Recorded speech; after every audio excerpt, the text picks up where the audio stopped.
You upload a video, you feel good about it, but when you open your YouTube studio, you see this. I have been there, and it's usually not because the video is bad. Most of the time, it's because of 4 things that quietly killing your attention, and the first one is people leave because they don't feel seen. Most people don't leave your video because it's bad. They leave because they don't feel like it's about them. At the start of every video, the viewer is asking one question: is this video for someone like me? Think about this for a second.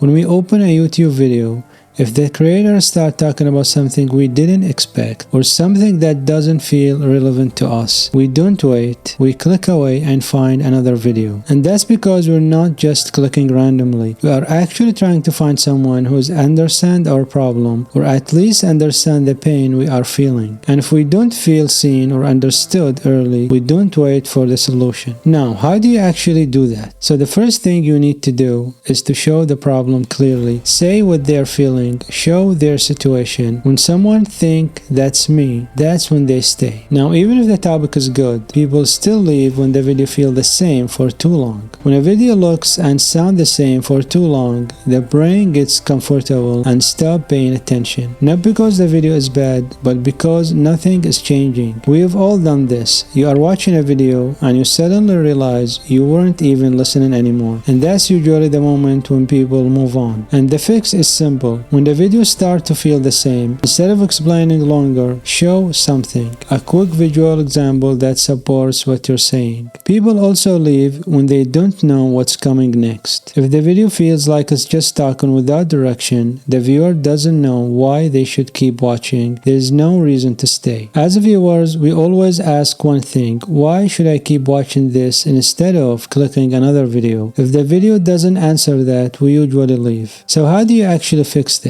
Before you finish a point, tell the viewer what's coming next. Give them a reason to stay for the next part. When viewers know what's coming, they are more likely to wait for it. Now, this is the part most people need to hear. Even if you do everything right, some videos will still fail. You can do everything people recommend and the video can still perform badly. It doesn't mean the video is useless, and it definitely doesn't mean you are a failure. This is the part nobody really talks about. YouTube has things you can control and things you can't. When you measure your success by things you don't control, YouTube becomes painful instead of productive. Even when a video performs badly, focus on what you can control. Show up consistently and improve something with each upload. And if you want more videos like this where I break down how you can start and grow your YouTube channel, you can watch my playlist right here. And if structuring your video is something really bothering you, I have put together a free script template that's gonna make the whole process a lot easier. Please grab it below. Please drop a like on this video, help more people to find it. I really appreciate that. Subscribe if you haven't done already, and I'll see you soon. Take it easy. Bye bye.